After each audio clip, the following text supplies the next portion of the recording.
So hello guys, this is me Samarth Jain और आज की इस वीडियो में हम बात करने वाले हैं कि टॉर्क क्या होता है।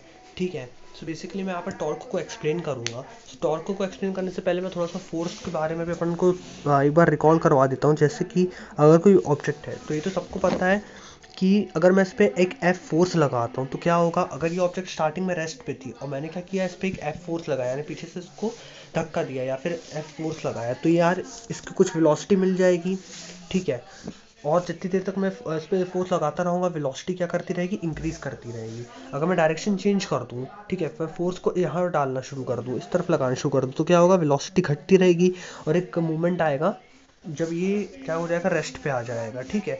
तो जिस तरीके से यहाँ पर मैं बोल पा रहा हूँ कि फोर्स की मदद से मैं यहाँ पर इस बॉल का जो है डायरेक्शन या फिर स्टेट ऑफ मोशन को जो है चेंज कर पा रहा हूँ। ठीक है। उसी तरीके से टॉर्क होता है। टॉर्क क्या करता है, वो किसी भी ऑब्जेक्ट को जो कि एक एक्सिस के अबाउट रोटेट कर रही है, उसके जो स्टेट ऑफ मोशन के पैरामीटर्स हैं उनको चेंज करने में मदद करता है।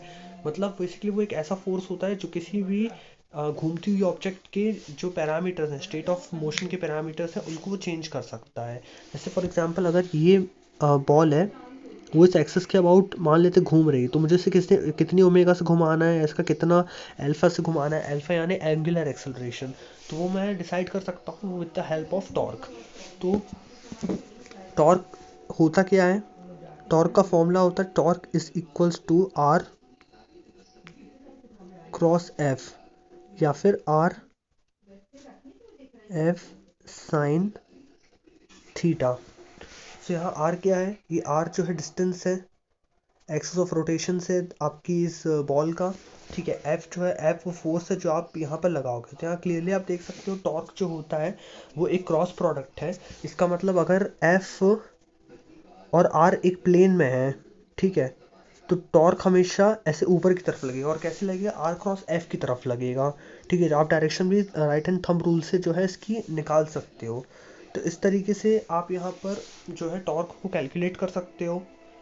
अब इसका मैं एक फील दिलवाने के लिए एक आपको एक एग्जांपल बताता हूँ। जैसे कि अगर मैं एक डोर का एग्जांपल लूँ, बहुत अच्छा एग्जांपल ये, एक डोर का एग्जांपल लूँ। ठीक है। सो ये है मेरा डोर, ये नॉब है उस डोर का, मतलब जिसको पकड़ के आप डोर को खोलते हो। तो आप अगर कभी एक चीज़ नोटिस करो कि अगर आप अपने घर के डोर के पास जाओ, ठीक है, तो आप इस नॉब को जब आप पुश करते हो या पुल करते हो तभी डोर खुलता है। ठीक है। तो कभी आप इस डोर के नॉब की जगह आप इसको यहाँ से, मतलब इसको थोड़े पास से, इस एक्सिस के थोड़े पास से ना धकेलने की या फिर खींचने की कोशिश करना, तो आप ये देखोगे कि उसी डोर को खोलने में आपको बहुत दिक्कत हो रही है एज़ कम्पेयर टू अगर आप उसे डोर नॉब से खोलने की कोशिश करो। ठीक है। तो यहाँ पर ऐसा क्यों हो रहा है यार, यहाँ पर अपन मान लेते हैं दोनों तरफ इक्वल फोर्स लगा रहे हैं, मतलब यहाँ से भी इक्वल लगा रहे हैं फोर्स, यहाँ से भी इक्वल लगा रहे हैं, लेकिन यहाँ मुश्किल हो रहा है और यहाँ पर इजी हो रहा है डोर नॉब के पास। इसका रीज़न ये है कि डोर नॉब जो है उस हिंज से जिसके अबाउट ये पूरा डोर रोटेट करेगा उससे सबसे मैक्सिमम दूरी पे होती है, जिसके कारण आप इस पॉइंट पे जो है मैक्सिमम टॉर्क लगा पा रहे हो। जिसके कारण क्या हो रहा है, मैक्सिमम टॉर्क लग रहा है, मतलब मैक्सिमम रोटेशन वाला फोर्स लगा है, जिसके कारण आराम से चीज़ें जो है, डोर जो है खुल पा रहा है या फिर बंद हो पा रहा है। उसके कंपैरिजन में जब आप यहाँ लगा रहे हो तो ये इतना सा डिस्टेंस के कारण बहुत कम टॉर्क लग रहा है। तो यहाँ पर हमको इसका रियल वर्ल्ड एप्लीकेशन भी समझ में आ गया कि यार टॉर्क क्या होता है और ये डिस्टेंस के और फोर्स से किस तरीके से मतलब इसका रिलेशन होता है। टॉर्क को कैलकुलेट करने का एक और फॉर्मूला होता है, वो ये होता है जैसे कि फोर्स जो होता है आपका मास इंटू एक्सेलरेशन के बराबर होता है। तो इसको याद करने के लिए मैं ये बता रहा हूँ कि उसी तरीके से रोटेशन मोशन में फोर्स बन जाता है आपका टॉर्क, मास बन जाता है मोमेंट ऑफ इनर्शिया और एक्सेलरेशन बन जाता है एंगुलर एक्सेलरेशन। तो इस तरीके से ये आपका टॉर्क का एक और फॉर्मूला बन गया। ठीक है। कि अगर मान लो कोई यही बॉल ही है मान लेते हैं, ठीक है, इसका इस एक्सिस के अबाउट मोमेंट ऑफ इनर्शिया अगर आई है और मुझे इसे अल्फा से रोटेट कराना है, तो मैं कितना टॉर्क लगाऊंगा, तो वो होगा आई अल्फा। एक और होता है जैसे टॉर्क को मैं ये भी लिख सकता हूँ, rate of change of linear momentum, sorry angular momentum with respect to time. जिस तरीके से मैं लिखता था फोर्स को ये,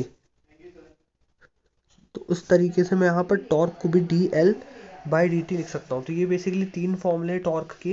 और उसको आप अपने उसके अनुसार लगा सकते हो। जैसे अगर आपको आर और एफ दिया हो, ठीक है, तो आप टॉर्क को आर एफ साइन थीटा, और अगर मान लो किसी एंगल से आपको दिया हो, ठीक है ना, तो आर एफ साइन थीटा लगा सकते हो। अगर rate of change of linear angular momentum के उसमें दिया हो तो आप ये लगा सकते हो। और अगर मोस्ट जनरल में ये वाला यूज़ होता है टॉर्क का फॉर्मूला आई एल्फा।